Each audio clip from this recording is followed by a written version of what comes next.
Sleepy, but I slept well last night. Continuing just to drink as much green tea as I can. Took paracetam today. Um, Smoked a little bit of weed, a little bit of live resin. Feel like I'm gonna sleep very well tonight. Just gonna keep eating fatty steak, throwing a fast here and there. Um,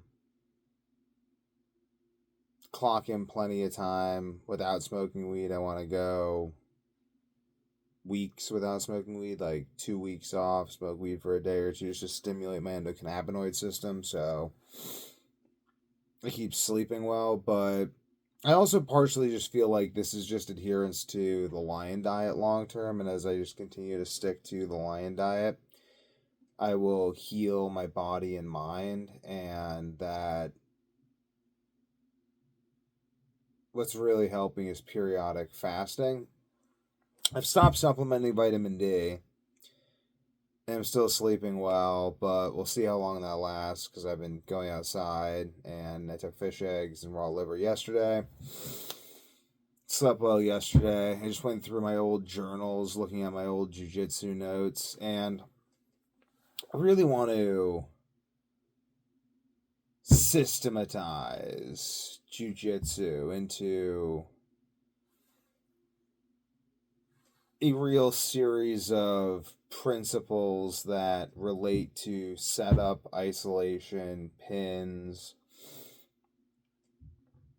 these sorts of things. Because it's really interesting. Like, close guard, being a top close guard is positionally identical to being in single leg X. In a neutral single leg X position, like straight ankles. And to defend your lower body means to expose your upper body. Defend your upper body means to expose your lower body. And to defend both your upper and lower body means to expose an arm or expose the pin. I guess it's like exposing the pin. If you're defending your upper body, your arms, and your legs at the same time, then you're exposing the pin because then you can easily control I could just lock a cradle and then just flip you to your back. So, and this is kind of what I'm trying to systematize here. It's like, okay, if you're going to defend all of your body, then what are you going to expose? If you're going to defend if you're going to defend isolation of your neck, isolation of your arms, and isolation of your legs, then you have to be pretty good at moving because that's a really good wrestling stance. But if someone flanks you and gets to the side, they can start to compromise your base. Now, once you've lost your base, now you have to start choosing. And it's just this interesting series of things. I think something that really changed the way I think about grappling is it might have been Matt Serra who said this or Mark Cerrone, but he said there's only three ways of taking someone down. You either lock up a front headlock, you get around to their back, or you get in on their legs. He's like that's it. Like those are the three ways of taking someone down. And I think that I would say the other way of taking someone down is to sacrifice your own base. Like, I can essentially pull turtle. And from pulling turtle, I can throw you if I move through the turtle position. Like, if we're in neutral and then I start to move my hips under your hips. If I initiate that with timing, I throw you. And it's the same for like a fireman's carry. A fireman's carry is basically the same thing. Headlocks are similar to that. Um, Even the Kimura throw is sort of like a. Then there's other things that are interesting. Like if I want to get a Kimura from standing, I basically grab your wrist, and then I give up my back, and then I lock. And I do that. I lock up the isolated Kimura lock while I'm giving up my back, and then I use the Kimura lock to reestablish a dominant position, basically. Like I basically like, okay, I'm gonna now use the Kimura lock to reestablish dominant position. From there's a battle between doing it. So there's this interesting component where you can sacrifice position to gain across one domain. I can sacrifice my back to gain isolation of a limb. That's interesting because giving up your back means giving up the ability to frame, but it allows you to now isolate a limb. Fascinating. If you do it from a neutral position.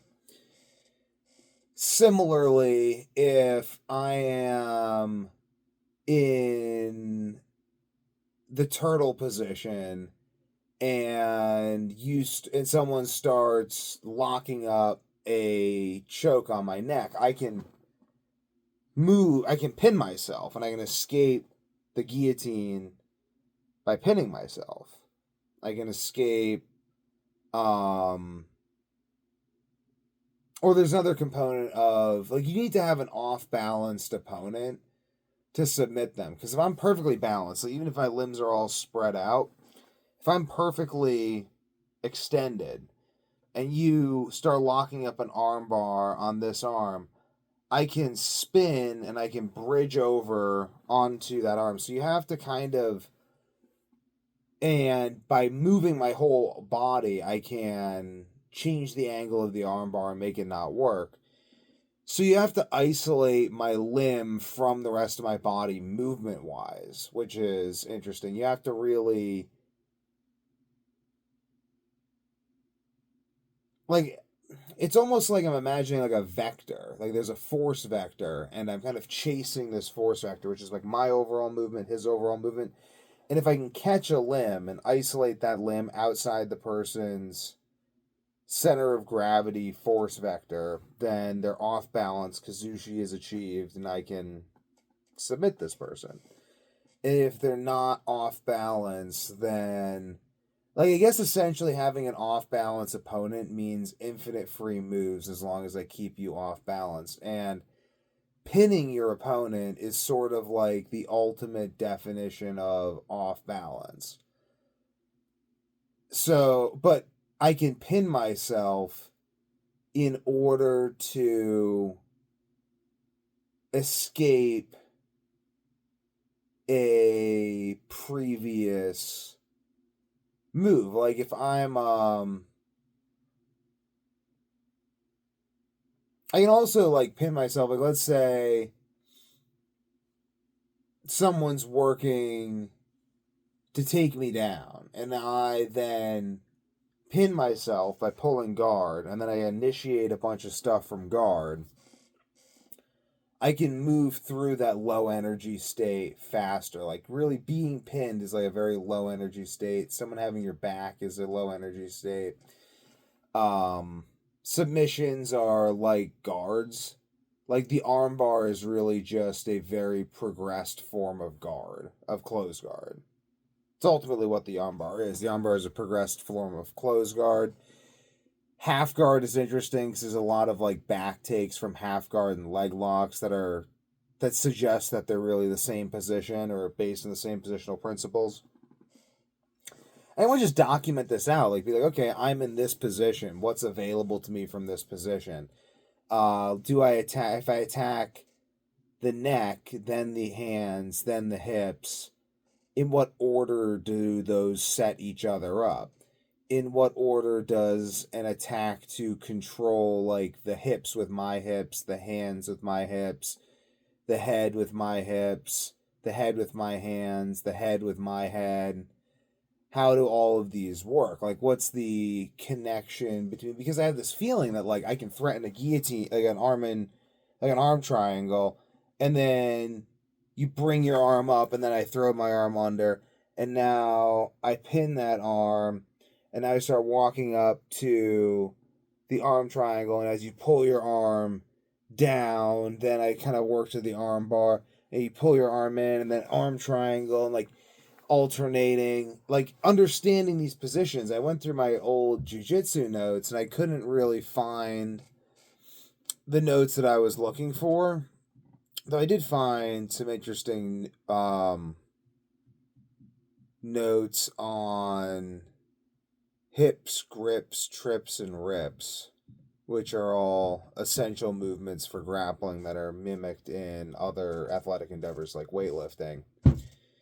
And then I'm working on setting up the TikTok shop today. They want a lot of personal information to set up shop.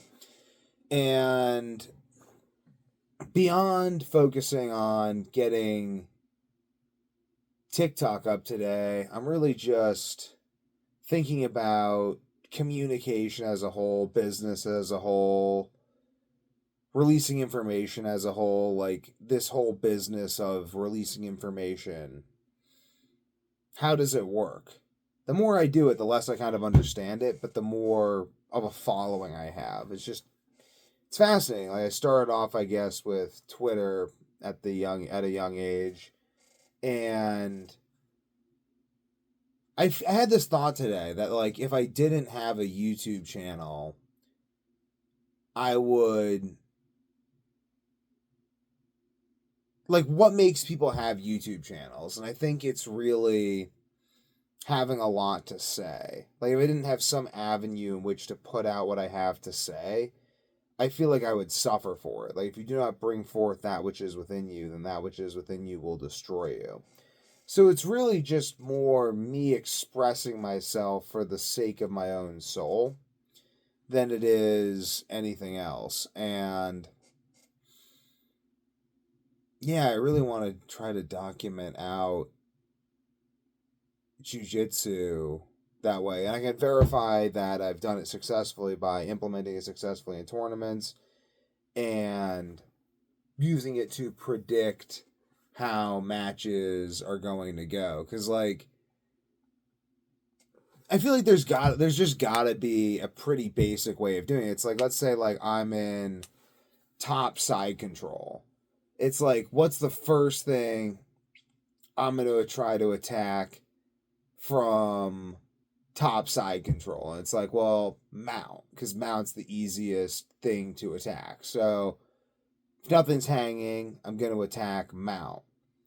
So what's going to make my mount attack work the best? Like, let's say, like, I go to attack mount and the dude brings his leg up. Then I kind of, like, lean in and I go for, like, an arm bar or something.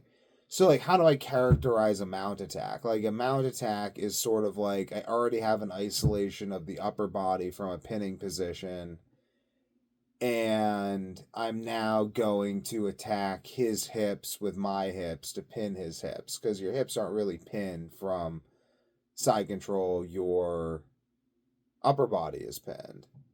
And side control, I guess, differs from close guard, because close guard, your hips are pinned, but well, it depends, I guess, if your hips are pinned, because your hips might not be pinned. I mean, you can have like a close guard off to the side, but let's say you're in like a standard close guard, then your hips are pinned, but you've isolated my upper body from my lower body with your legs.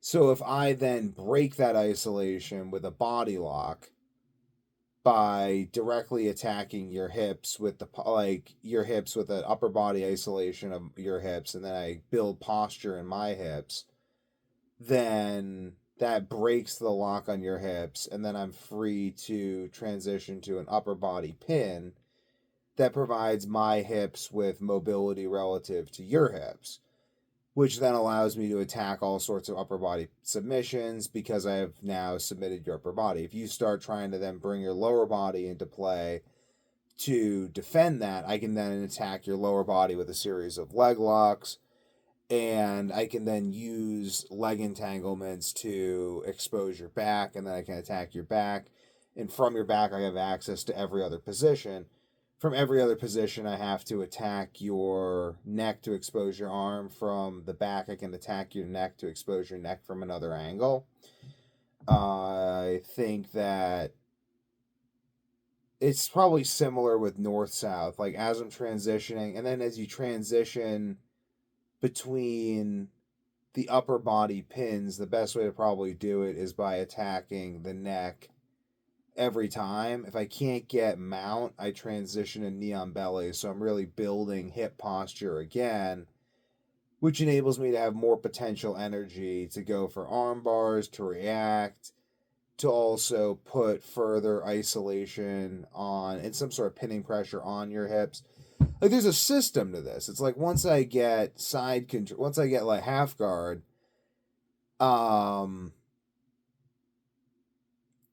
if I can't bring my arm under, then I gotta bring my leg under to get to butterfly half guard. And then so on. And it's like there's just this system ultimately underlying Jiu-Jitsu. And it's based on the bridge and shrimp. It's based on sit-out sequences. It's based on takedown solo drill sequences. It's based on being able to always move with perfect balanced base and center. If I just maintain perfect balance from close guard while enacting different isolations, then I can break any locks. I can use certain locks from top lockdown to break the connection to my lower body. You can separate left side from right side, upper body from lower body with underhooks. It's like attacking the underhook is sort of like attacking the back, whereas attacking the overhook is much more akin to attacking the head. Like, attacking the underhook is one step towards the back or 1 degree of isolation of an arm. And like the 3 lines of defense are head, hands, and hips. And the reason that a takedown scores 2 points in folk style wrestling and escape only scores 1 is because to take you down, I have to achieve Kazushi and then achieve superior position by being on top. When I escape from bottom, I'm merely escaping from the inferior position of being on bottom. I have not actually regained balance from Kazushi. So that's the difference. And from that perspective, a fall has not been achieved from, in the sense of Kazushi, from simply being on top of someone. In order to really consider an opponent fallen, I have to pin them from being on top, because so it's sort of like there's 2 points of between an almost pin and top position. There's 2 points achieved, but to just go from bottom to top position is 1 point. Like, I'm looking at all of these variables, and I'm really like, this is going to be a video I'm going to go back on, and I'm going to study this when I'm trying to systematize my jiu-jitsu, because there also seems to be a hierarchy of, like, there's just this interesting hierarchy. Like, you see, like, J-Rod versus Demetrius Johnson, and Demetrius Johnson shoots on him. J-Rod, basically by extending, he opens his limbs up, and J-Rod basically uses his hips and hands to isolate his arms, which is hands, like hands, armpits, same system. It's this system. Funny enough, also the worst position to be in jiu-jitsu is like being crucified, arms stretched out, legs together. You know, your legs apart and your arms together. And they then like roll to the back. You then like roll the back basically, and then reach across. So it's like here he's over the guy, and then reaches across, uses the leg to get him to move his arm over, and then sits him up, and then comes in with the rear naked choke. And essentially what he's doing at the end is he's exchanging partial isolation of both arms for full isolation of the neck, and achieving that by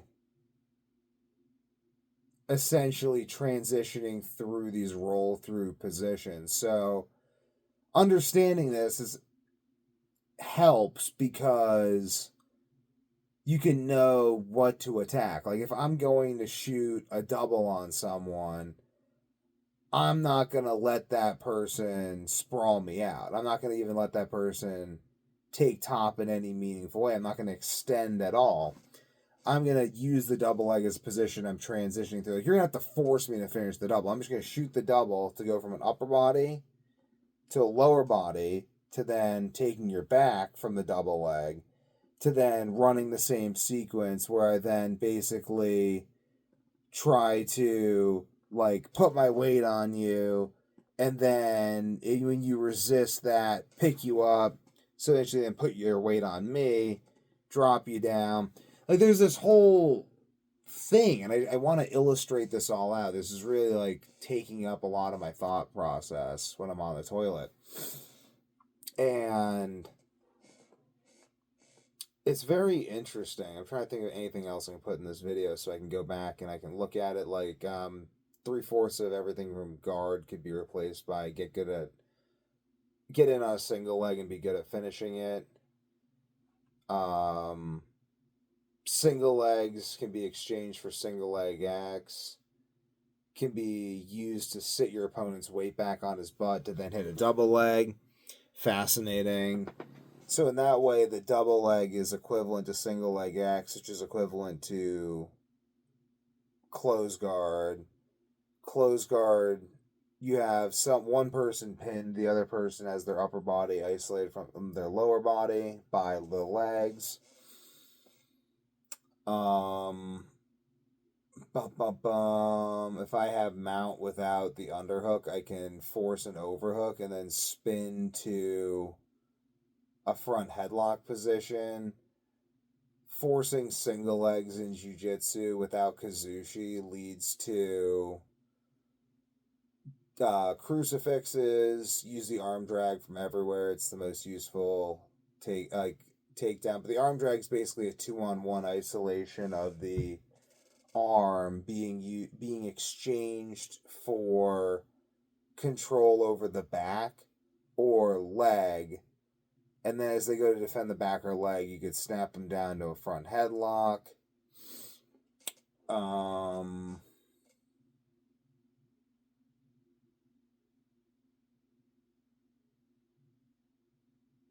Really just treating it more like a fight. Put some violence in your violence, you know? Think about it a little less. Focus more on messing with opponent's structure. Oh, double legs from double underhooks. That's an incredibly useful thing. Once you get double underhooks, double leg if your opponent... And you get the underhooks if he denies you control of the head. Like, start at attacking the neck. Attack the head. As he denies you control of the head, force control of the upper body, and then use that to get control of the lower body, and so on. So there's that series of actions there. Because if I can get your head, why would I not just get your head? Always attack the head. Always go for the finish. Use lockdown. Once your opponent puts his weight back, initiate knee shield, then straight to close guard, then technical stand-up from close guard. Pull turtle from close guard, and then go back to close guard from turtle, which sets up pretty much all the sweeps and submissions. Feel free to use Peterson rolls in the whole sit-out series.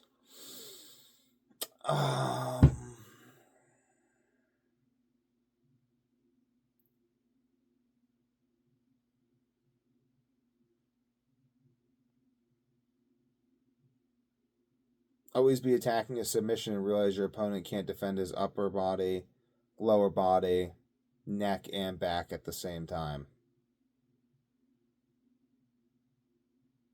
Get really good at attacking in transitions, confident finishing. And yeah, just confident finishing, Be very confident in your ability to finish. Don't doubt your ability to finish. Doubt kills dreams more than failure ever did.